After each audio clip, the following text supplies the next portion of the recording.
नमस्कार दोस्तों, मैं पंकज कुमार एक बार पुनः आप सभी को यथार्थ एकेडमी के चैनल में स्वागत करता हूं।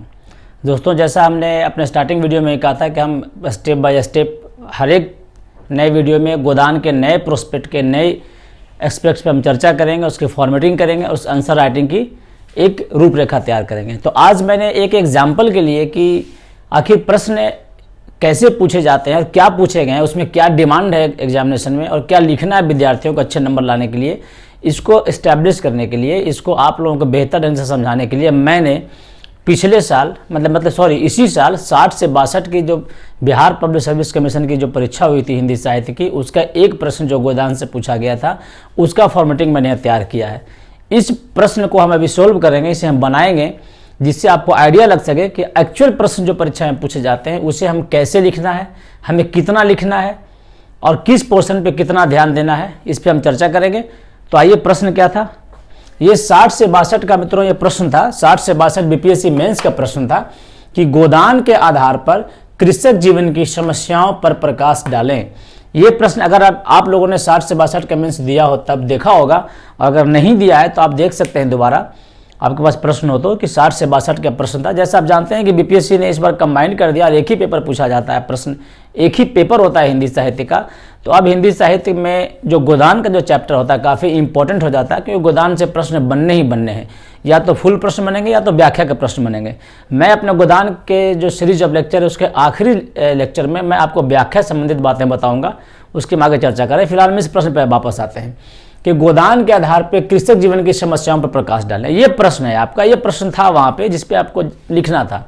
तो आखिर सबसे पहला जो प्रश्न ये उठता है कि आखिर इस प्रश्न पे हम क्या लिखेंगे, कितना लिखेंगे और किन चीज़ों में फोकस करेंगे, आखिर इस प्रश्न का कंटेंट क्या होना चाहिए, आखिर इस प्रश्न की नेचर ऑफ डिमांड क्या है, आखिर एग्जामिनर क्या जानना चाहता है इस प्रश्न के आधार पर और हमें किस पोर्शन पर ध्यान देना है, इसका क्रस्ट पॉइंट क्या है। तो दोस्तों ऐसा है कि ये इसका आपने देखा होगा कीवर्ड, जो मैं बार बार कर रहा हूँ कि हिंदी साहित्य में अच्छे मार्क्स अगर आपको लाने हैं तो कुछ खास कीवर्ड्स पे आपको ध्यान देने होंगे। ये कीवर्ड्स वो वर्ड्स हैं जो आपके आंसर को टेक्निकल बनाते हैं और एग्जामिनर के नज़रों में आपका जो आंसर है उसकी जो गुणवत्ता होती है वो काफ़ी बढ़ जाती है। जैसे इस प्रश्न का 2 कीवर्ड है, पहला कृषक जीवन और दूसरा समस्याएं। जो कंप्लीट प्रश्न है कि गोदान के आधार पर कृषक जीवन की समस्याओं पर प्रकाश डालें, यानी कि इसका 2 पार्ट है, पहला कृषक जीवन है, दूसरा समस्याएं हैं। हमें इन दोनों पे ही जवाब लिखना है। अब प्रश्न उठता है कि आखिर हम इस जवाब में जो हम 2, 3, 4 पन्ने जो हम लिखेंगे स्टेट पीसीएस के मेंस में या सिविल सर्विसेज में जो जहां भी लिखें, तो आखिर इस प्रश्न में किसको हम कितना वेटेज देंगे। मैं बार बार कह रहा हूं अपने हर एक वीडियो में कि आपको इसी स्मार्ट तैयारी की जरूरत है और आपको इसी फॉर्मेटिंग की ज़रूरत है कि आप एग्जाम में प्रश्न लिखने से पहले जब आपने कलम उठाएं अपने हाथों में, उसके पहले आपके दिमाग में एक फॉर्मेटिंग होनी चाहिए कि हमें किस प्रश्न को कितना लिखना है। तो मित्रों ऐसा है कि कृषक जीवन पर जो लिखना है तो आपको मात्र 10% लिखना है, क्योंकि ये प्रश्न का जो मूल तत्व नहीं है। ये जो प्रश्न है, ये प्रश्न का जो मेन डिमांड है वो कृषक जीवन की व्याख्या करना नहीं है, इसका मेन डिमांड है कृषक जीवन की समस्याओं पर प्रकाश डालना।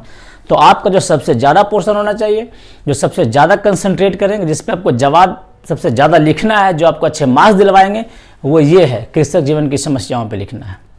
तो जैसा मैंने आपको बताया है हर बार कि सबसे पहले आप जो कोई भी परिचय देंगे, आप उसके अपने टॉपिक को लिखने से पहले 2-4 शब्दों में इंट्रोडक्शन देंगे, 2-4 पंक्तियों में, हो सके तो आधा पन्नों में। मैं सिविल सर्विस के विद्यार्थियों को यहाँ पे सावधान करना चाहूँगा कि इंट्रोडक्शन के चक्कर में ज़्यादा ना पढ़ें, सीधे कम टू द पॉइंट आ जाएं और मेन कंटेंट पे फोकस करेंगे। लेकिन स्टेट पीसीएस के विद्यार्थियों को चूँकि शब्दों की लिमिट जल्दी नहीं, जनरली नहीं होती है, जैसे बीपीएससी में नहीं है, तो आप आराम से कम आधे पन्ने तो इंट्रोडक्शन पे दे ही दें। अब इंट्रोडक्शन क्या दें, तो पहला क्वेश्चन जैसे मैंने बताया आपको कृषक जीवन, तो कृषक जीवन के बारे में लिखेगा। कृषक जीवन क्या होता है, जैसा आप जानते हो मित्रों, हर एक व्यक्ति के हर एक क्लास की जीवन अलग होती है। जो कृषकों का जो लाइफ है, किसानों का जीवन है, वो उद्योगपतियों के जीवन से अलग है, सर्विस क्लास के जीवन से अलग है। तो कृषक जीवन के बारे में लिखें। देखिए आखिर कौन से कृषक जीवन के बारे में लिखें, ये प्रश्न उठता है। तो कृषक जीवन, चूंकि ये प्रश्न सीधा साधा गोदान से जुड़ा हुआ प्रश्न है, तो जाहिर सी बात है गोदान में जो कृषक जीवन है, किसानों का जीवन है, उस पर लिखना है। लेकिन जैसा मैंने पिछले वीडियो में बताया था आपको कि गोदान एक ऐसा उपन्यास है जो समय सीमा और काल में बंधा हुआ नहीं है। मतलब गोदान 1936 का गोदान नहीं है, ये 1947 का भी गोदान है और ये आज का भी गोदान है, और अगर स्थितियां नहीं बदली तो शायद भविष्य का भी गोदान है। यानी कृषक जीवन के आपके 3 पार्ट होने चाहिए। जो पहला कृषक जीवन का पार्ट है वो ये है कि गोदान का कृषक जीवन कैसा था। 2-4 पंक्तियां इस पे लिखें।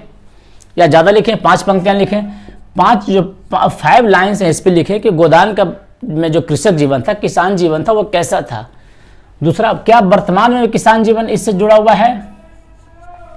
क्या वर्तमान का जो किसान जीवन ये भी ऐसा ही है? अगर है तो लिखें। क्या आज भी शोषण है? क्या आज भी आडंबर है? कि आज भी दहेज प्रथा है? कि आज भी छुआछूत है? आगे हम चर्चा करेंगे, आप लिखें। क्या आपको लगता है कि भविष्य में भी कृषक जीवन ऐसा ही होने वाला है? जो गोदान के कृषक जो जैसा जीवन गोदान में होरी जी रहा था और अन्य किसान जी रहे थे, क्या आपको ऐसा लगता है कि भविष्य के आने वाले किसान भी ऐसे ही जीवन जिएंगे? क्या आप ये मानते हैं कि आज भी जो किसान हैं महाजनों के चंगुल में फंसे हुए हैं? क्या ये पे मानते हैं कि जो बैंकों का जो कर्ज देने का सिस्टम है हमारे देश के किसानों तक नहीं पहुंच पाया है और आज भी वो दाता दीन और झिंगेरू सिंह जैसे महाजनों के चंगुल में फंसे हुए हैं? क्या आप स्वीकार करते हैं कि भविष्य में भी राय साहब जैसे शोषक एलिमेंट्स समाज में मौजूद रहेंगे? अगर हाँ तो आप 5 लाइन लिखें इस पर। तो ये आपका इंट्रोडक्शन हो जाता है मित्रों। अब जो मेन कंटेंट है, जो जैसा मैंने बताया आपको कि आपको समस्याओं पे सबसे अधिक कंसंट्रेट करना है, यानी कि 90% जो आपका प्रश्न है, जो प्रश्न का जो आंसर है आपको ये पोर्शन है, 90% आपको यहाँ लिखना है। और यही जो प्रश्न के जो 90% आपका जवाब होगा आपको अच्छे मार्क्स दिलवाएगा। तो इसकी फॉर्मेटिंग कैसे करना, आखिर समस्याएं क्या है? मैं फिर याद दिला रहा हूँ, ये समस्याएं किसान की समस्या नहीं है, गोदान में कृषक जीवन की समस्या है। तो आपकी इन सारी समस्याओं को जो किसान के जीवन में आपको दिखी है गोदान में, उनमें चुनना पड़ेगा, उन प्रसंगों को, उन घटनाओं को चुनना पड़ेगा और उन समस्याओं को आपको 2, 4, 5 लाइन्स में लिखने होंगे, टॉपिक वाइज टॉपिक। और मैं सजेस्ट करूंगा सब्जेक्ट चेंज करके, पैराग्राफ चेंज करके। कैसे? जैसे मैं कहता हूँ पहली समस्या है, मैं कहता हूँ आर्थिक समस्या है। गोदान के किसानों की सबसे बड़ी समस्या है वो आर्थिक समस्या है। कैसे? अब आर्थिक समस्या पर लिखना है तो हम पहला पैराग्राफ चेंज करेंगे, परिचय के बाद पैराग्राफ चेंज लिखेंगे, एक सब सेंटेंस लिखेंगे कि गोदान का जो किसान है आर्थिक रूप से काफ़ी विपन्न है या आर्थिक रूप से समस्याओं से घिरा हुआ किसान जीवन गोदान में उपस्थित है। अब कैसे हम लिखेंगे? देखिए, किसानों की क्या समस्या है गोदान में? कर्ज लेता है किसान, क्या है? कर्ज लेता है।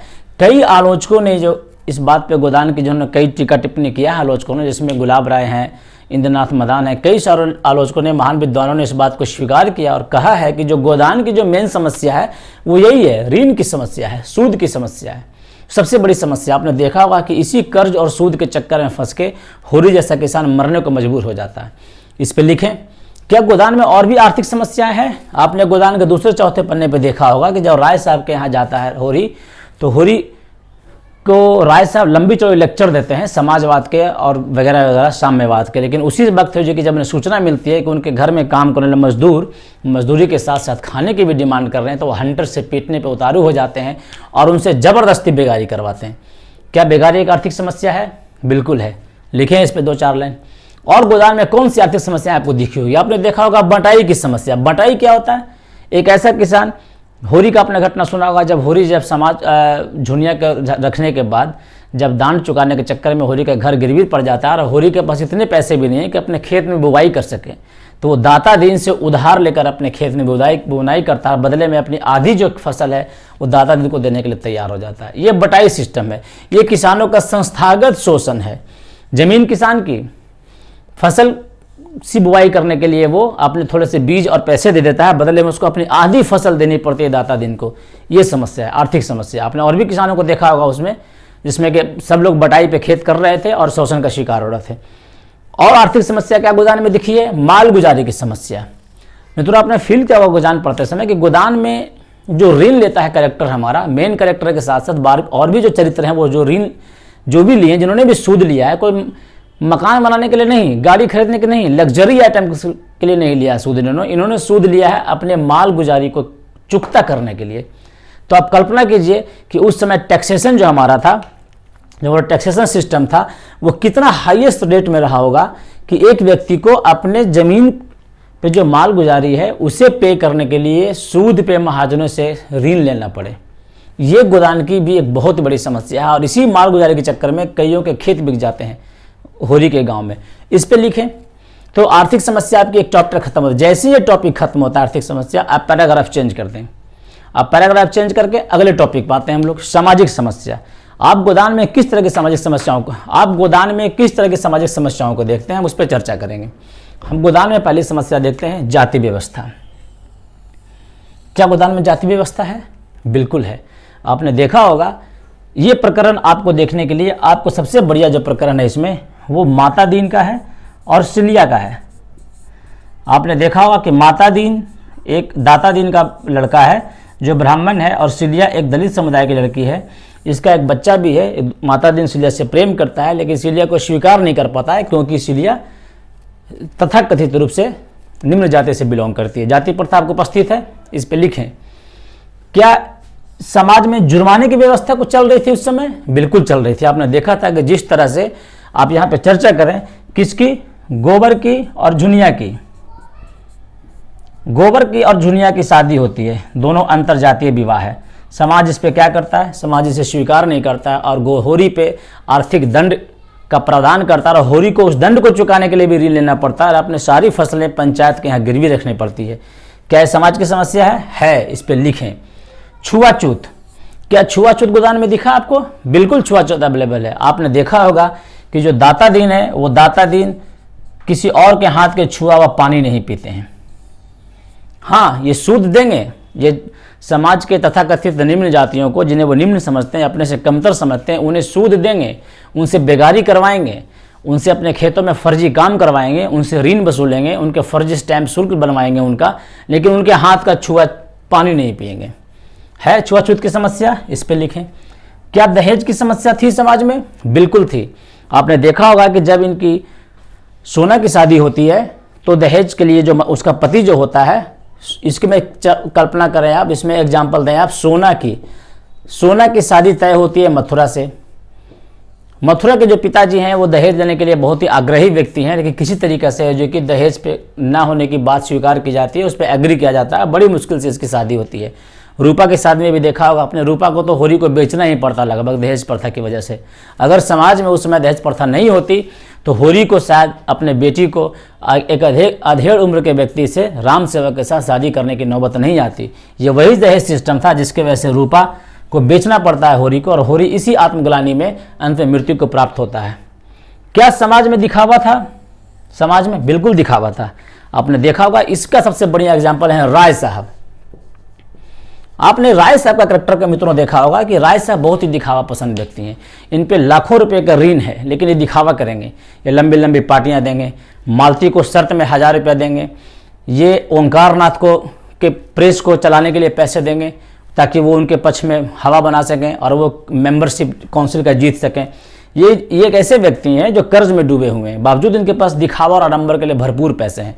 तो ये समाज की समस्या है। 2 लाइन लिखें। मतलब कि प्रत्येक घटनाओं के साथ साथ जहां पे आप लिख रहे हैं वहां पे 1-2 एग्जाम्पल दें किसी पात्र का और किसी घटना का, ताकि एग्जामिनर ये कन्वे कर सकें एग्जामिनर को आप कि आपने गोदान को अच्छे ढंग से पढ़ा है और इस प्रश्न पे आपकी पकड़ है। जैसे ही प्रश्न खत्म होता है आप इसे आगे बढ़ें, पैराग्राफ चेंज करें। अगला टॉपिक है पारिवारिक समस्या। आखिर गोदान में पारिवारिक समस्या किन किन रूप में आई है? सबसे बड़ी समस्या जो आई है गोदान में वो है एकल परिवार की, और इसका सबसे बढ़िया एग्जाम्पल है होरी है, शोभा है और हीरा है। आपने देखा होगा कि होरी, शोभा और हीरा जो है तीनों भाई थे, तीनों संयुक्त परिवार में रहते थे, लेकिन शादी के बाद इनका जो घर है वो एकल परिवार में बदल जाता है। इनका घर टूट जाता है, इनकी आपस में बनती नहीं है। धनिया के तो बिल्कुल ही नहीं बनती, आपस में लड़ते पड़ते हैं। और हीरा तो होरी की गाय को जहर देकर चला जाता है और उसी गाय के चक्कर में अंत में होरी की मृत्यु होती है। तो ये एकल परिवार जो है एक नया समस्या है, पारिवारिक समस्या है।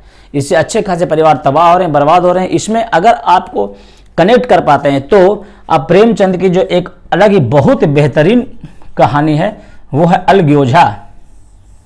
इसमें रघु महतो की जो कहानी है, रघु महतो के जो परिवार की कहानी है वो पढ़ें और आप देखें कि जब एकल परिवार जब टूटता है, एकल परिवार जब बनता है संयुक्त परिवार से टूटने के बाद, तो परिवार पे क्या फर्क पड़ता है, क्या गुजरता है, इसे आप समझें। अगर आप संभव हो तो आप एग्जाम्पल दें। दूसरी समस्या परिवार की क्या है, इसी से जुड़ा हुआ है संयुक्त परिवार का विघटन। इसमें आप एग्जाम्पल दें गोबर का। देखिए, पहले होरी का परिवार संयुक्त था, भाइयों में बंटवारा हो गया, किसी तरह से परिवार इनका चल रहा था। अब होरी का एक ही बेटा है। अब होरी के घर में जो संयुक्त परिवार का विघटन होता है वो होरी के परिवार से डिफरेंट है, क्योंकि होरी के 3 भाई थे, तो भाई भाई में विघटन हुआ समझ में आता है। लेकिन होरी का तो एक ही बच्चा था गोबर। फिर गोबर में बाप बेटे का विघटन भाई भाई के विघटन से ज़्यादा दुखदायी होता है। तो ये जो संयुक्त परिवार का विघटन है वो गोबर का एग्जाम्पल दें। अब देखिए कैसे, कितनी दुख की बात है कि संयुक्त परिवार, वही गोबर जो गर्भवती जूनिया को अपने घर में छोड़कर चला जाता है और जिसकी जुर्माने को चुकाने के लिए होरी को अपने घर तक गिरवी रखना पड़ता है, वही गोबर जब शहर से वापस आता है तो अपनी माँ को कहता है कि अगर किसी ने धनिया पे हाथ उठाया, किसी ने झुनिया पे हाथ उठाया तो घर में वहाँ महारत हो जाएगा। और वही गोबर बहुत ही बेशर्मी से अपनी माँ को कहता है कि मेरा जो जन्म है तुम्हारा देना भरने के लिए नहीं हुआ है, और अपनी बहनों की शादी की जिम्मेदारी उठाने से न सिर्फ इनकार कर देता है बल्कि यहाँ तक कह देता है कि उसकी अपनी भी लाइफ है, उसके अपने भी बाल बच्चे हैं। देखिए ये जो घटना है गोबर का, ये गोबर को निहायत ही स्वार्थी और अव्वल दर्जे का घटिया इंसान साबित करता है वहाँ पे कि देखिए ये कितना कृतज्ञ टाइप का व्यक्ति है जो अपने माँ बाप के उन एहसानों को भूल गया है जिसने उसकी बीवी को सहारा दिया था तब जब उसे घर पे अकेला छोड़कर भाग गया था शहर की तरफ। इसकी वजह संयुक्त परिवार का विघटन। अगला पारिवारिक समस्या क्या था? पलायन। पलायन क्या? शहरों की तरफ पलायन। देखिए ऐसा हुआ मित्रों, ऐसा है कि गोदान की जो समस्या 1936 का जो गोदान है वो आज का भी गोदान है। आज आपने भी देखा होगा, अगर आप ग्रामीण परिवेश से जुड़े हुए हैं तो आप देखते होंगे कि आपके घर परिवार में आपके जो समकक्ष जितने दोस्त हैं वो सिर्फ होली दीपावली में मिलते होंगे। आखिर वो कहाँ गए? वो सब पंजाब में, गुजरात में, जहाँ जहाँ जो डेवलप स्टेट्स हैं वहाँ चले गए अपने छोटे मोटे काम करने के लिए। और ये पलायन कहीं ना कहीं परिवार की समस्या है। क्यों? क्योंकि परिवार में अर्निंग बड़ी नहीं है, आपके पास खेती की जोतें कम हो गई है, परिवार में, समाज में, गांव में जो आर्थिक जो सुरक्षा थी वो कमज़ोर हो गई है, इसलिए आर्थिक रूप से मजबूर होने की वजह से लोगों को पलायन करना पड़ रहा है। और दुर्भाग्य देखिए, दुर्भाग्य ये है कि जब बाप मर रहा है तो बेटा शहर में है। दुर्भाग्य देखिए, इसी पलायन की वजह से जब होरी की जब अंतिम घड़ी आती है तो उसको अंतिम बार उसको जब अपने बेटे को देखना चाहता है तो गोबर वहाँ उपस्थित नहीं होता है, क्योंकि गोबर अपने बेहतर भविष्य के लिए शहर जा चुका है, लखनऊ। तो ये पलायन एक परिवार की समस्या है। अगर ऐसी समस्या जो मरते हुए बाप के पास उसका बेटे नहीं है, उपस्थित है, ये समस्या आज की भी है। आपने आसपास अपने घटनाओं में से देखा होगा कि जब व्यक्ति, कई ऐसे बेटे हैं जब उनके माँ बाप जब गुजर जाते हैं तो वो अमेरिका में अपने करियर सेटल करने में लगे रहते हैं। खैर वो अलग इशू है। अब अगला अब ये पारिवारिक समस्या हो गया। अब आप चेंज करते हैं फिर से पैराग्राफ। अगली समस्या है धार्मिक समस्या। धार्मिक समस्या में गोदान में आपने क्या क्या देखा? तो गोदान में जो सबसे बड़ा समस्या धार्मिक दिखा होगा आपको, पाखंड है। पाखंड क्या है? ब्राह्मणवाद का पाखंड। जो दाता दीन है वो तो बार बार लोगों को धमकाते रहते हैं कि मैं तुम्हें ब्रह्म शराब दे दूंगा, तुम जल जाओगे, तुम भस्म हो जाओगे, वगैरह वगैरह। धर्म है यहाँ पे सूक्ष्म रूप से उपस्थित नहीं है, स्थूल रूप से उपस्थित है। पाखंड को ही धर्म बना दिया गया है और कुछ लोगों ने इस पर जबरदस्ती कब्जा कर रखा है। पाखंड है, दाता दिन का चर्चा करें आप। क्या इसमें आडंबर है? बिल्कुल आडंबर है। आडंबर कैसे है? देखिए आप याद कीजिए, इसकी घटना को जोड़िए आप माता दिन से। माता दिन सिलिया से प्रेम करता है और इसी प्रकरण में ये होता है कि सिलिया के जो घर वाले हैं माता दिन के मुंह में जबरदस्ती हड्डी डाल देते हैं। अब ऐसा लोगों को लगता है कि भाई माता दिन के मुंह में तो हड्डी डाल दिया, ये तो ब्राह्मण था, भ्रष्ट हो गया, इसको काशी जाना पड़ता है, सर मुराना पड़ता है, इसको अपना शुद्धिकरण करना पड़ता है, वापस आके एक बहुत ही बड़ा भोज का आयोजन करता है। और तब लोग स्वीकार करते हैं कि हाँ माता दिन वापस ब्राह्मण अब बन चुका है। और साथ ही साथ ये भी बताता है, दाता दिन बताते हैं कि वो सुबह शाम स्नान पूजा करते हैं, बिना स्नान किए हुए एक बूंद तक मुंह में नहीं डालते हैं। और क्या चाहिए? क्या ये धर्म है? हाँ, यही धर्म का आडंबर है। चर्चा करें इसका, अगर संभव हो तो एक एग्जाम्पल दें जो मानसरोवर की कहानियों में संकलित है। सवा सेर गेहूँ, सवा सार गेहूँ। आपने अगर कहानी पढ़ी है तो ठीक है, नहीं पढ़ी है तो मैं आप लोग याद दिलाते हैं। आप एक लाइन में यहाँ रेफर कर सकते हैं। सवा सेर गेहूँ में एक शंकर है जो मेन कैरेक्टर है, मेन चरित्र है। वो एक ब्राह्मण के यहाँ से सवा सेर गेहूँ उधार पे लाता है और जीवन भर उसका बेगारी के रूप में काम करता है, इस उम्मीद में कि शायद अगर मैं इस ब्राह्मण का पैसे नहीं चुका पाया, सवा सेर गेहूँ चुकता नहीं कर पाया, तो अगले जन्म में मैं नरक में जाऊँगा। ये धार्मिक आडंबर का सबसे बड़ा एग्जाम्पल है। धार्मिक आडंबर का दूसरा एग्जाम्पल आपको गोदान में मिल जाएगा। जब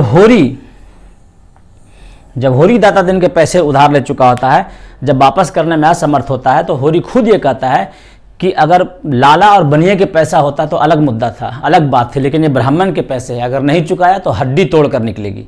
देखिए इतनी बड़ा धर्म भीरुता, इतना बड़ा आडंबर, इतना बड़ा धर्म से डर। इस पे 2 लाइन लिखें।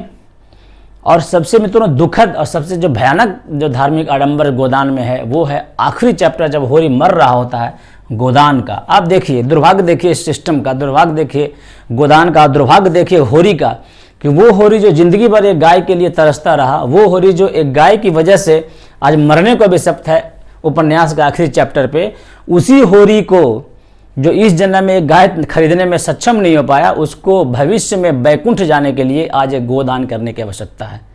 और गोदान किसे?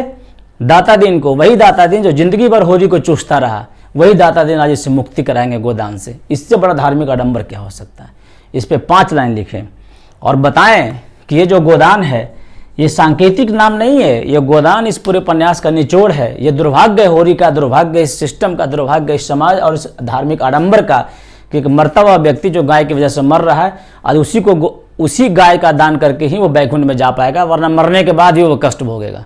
इसमें 5 लाइन लिखें धार्मिक आडंबर के बारे में। मित्रों, अब यहाँ पे पैराग्राफ चेंज करें, आपने धार्मिक पे लिख चुके हैं। अब जो अगला टॉपिक है राजनीतिक समस्याएं।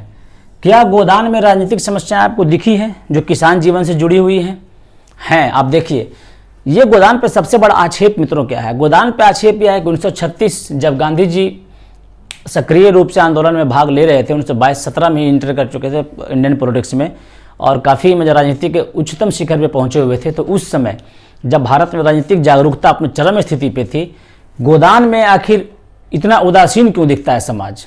क्यों आखिर राजनीतिक रूप से इतना उदासीन दिखता है? तो आज हम इन पर चर्चा करेंगे कि क्या राजनीतिक रूप से समस्याएं थी किसानों में, गोदान के किसानों में। अब देखते हैं, पहला, किसान कैसे थे राजनीतिक रूप से? राजनीतिक रूप से जो किसान थे वो उदासीन थे। राजनीतिक रूप से किसान सक्षम नहीं थे समझने में कि राजनीति क्या हो रही है, क्या चल रही है, कैसे चल रही है, देश गुलाम है तो क्यों है, आज़ादी हमको मिलनी चाहिए कि नहीं मिलनी चाहिए, अगर मिलनी है तो हम कौन सी पद्धति अपनाएंगे, क्रांतिकारी आंदोलन का अपनाएंगे या गांधीवादी आंदोलन का अपनाएंगे। ऐसी कोई भी चर्चा आंदोलन की किसान के लाइफ में गोदान में दिखती नहीं है। मैं आपको एक्स्ट्रा चीज़ बता दूं कि इसकी वजह है। इसकी वजह यह है कि जो प्रेमचंद थे इसको एक किसानों पे सेंट्रलाइज करना चाहते थे इस उपन्यास को। वो बहुत सारा खिचड़ी पकाने के मूड में थे नहीं, इसलिए कई आलोचकों ने कहा है कि जो गोदान है वो कृषक जीवन का महाकाव्य है। हालांकि ये संपूर्ण जीवन का महाकाव्य है, जीवन के कोई भी 25 में ऐसा नहीं है जो उद्घाटित नहीं हुआ हो, लेकिन इसको कृषक जीवन पे कंसंट्रेट करने के लिए, उसी पे फोकस करने के लिए प्रेमचंद ने अन्य चीज़ों को इसमें ज़्यादा ऐड नहीं किया। अगर आप पूछता है कि ठीक है राजनीतिक रूप से किसानों का क्या स्थिति थी यहाँ पे, तो आप बड़े आराम से लिखिए पहला पॉइंट कि जो किसान थे आपके गोदान के वो राजनीतिक रूप से उदासीन थे। ठीक है, किसान का हो गया। जमींदार कैसे थे? अवसरवादी थे। अब देखिए राय साहब को, राय साहब भाई जेल हो आए थे, कांग्रेस के मेंबर थे, जेल हो आए थे। इसी जेल जाने के चक्कर में एक वजह से भी जो उनके जो कारिंदे थे और उनके जो प्रजा थी वो बड़ा उनको इज्जत से पूछते थे कि राय साहब कितने अच्छे व्यक्ति हैं, जेल भी गए हैं कांग्रेस के लिए, देश के लिए। जमींदार अवसरवादी थे। अब इसमें जो सबसे इंपॉर्टेंट जो आपको लिखना है राजनीतिक मुद्दे पे, वो गोबर के बारे में लिखना है। देखिए गोबर भी किसान है, पढ़ा लिखा आदमी नहीं है, उसी गांव में रहता है, लेकिन अपनी किसी मजबूरी वश वो पलायन कर गया है। पलायन कर गया शहर में। शहर में क्या जाता है? शहर में जब गोबर जाता है तो राजनीतिक जलसों में जाता है, जुलूसों में जाता है, मेहता जी के संपर्क में आता है, मालती के संपर्क में आता है। उसकी राजनीतिक बुद्धि परिष्कृत होती है और उसकी राजनीतिक सोच होती है, वो अवेयर होता है। और यही वजह है कि जब वो गांव में आता है तो लोगों का भरपूर मजाक उड़ाता है, उनका स्वांग रचता है होली में भांग पीकर और उनकी खूब उनको बेइज्जत तक करता है। और उनके फर्जी कागज जो बनाए गए कागज झिंगुरी सिंह के थे उस पर दोबारा मालगुजारी देने से इनकार ही नहीं करता है, बल्कि उनके ऊपर मुकदमा करने की धमकी भी देता है। ये साबित करता है कि गोबर जो है एक बहुत ही सचेत कैरेक्टर है गोदान का राजनीतिक रूप से। लेकिन दुर्भाग्य देखिए इस कैरेक्टर का, मैंने पहले भी कहा था कि बहुत ही प्रगतिशील कैरेक्टर चरित्र था गोदान का, ये और मालती। लेकिन इसकी जो प्रगतिशीलता है वो प्रेमचंद जी को ज़्यादा रास आई नहीं, इसलिए गोबर का इन्होंने हृदय परिवर्तन कर दिया। और ये जो क्रांतिकारी गोबर था बाद में होरी का दूसरा अवतार बनकर आ गया और सारी चीज़ों को उन्होंने उसी तरह स्वीकार कर लिया जैसे होरी ने पहले ही स्वीकार कर लिया था। मुझे तो यकीन नहीं होता है कि वही गोबर है जो कहता है कि जो ये आज के जो संस्कार है, स्थिति है, हमारे पूर्व जन्मों के कर्मों का फल नहीं है बल्कि आज का है। बाद में यही गोबर उपन्यास में ऐसा बेचारा बनकर उपस्थित होता है आखिरी पन्नों पे कि यकीन नहीं होता कि वही गोबर है। इसमें एक एग्जाम्पल और राजनीतिक चेतना के बारे में, धनिया के बारे में।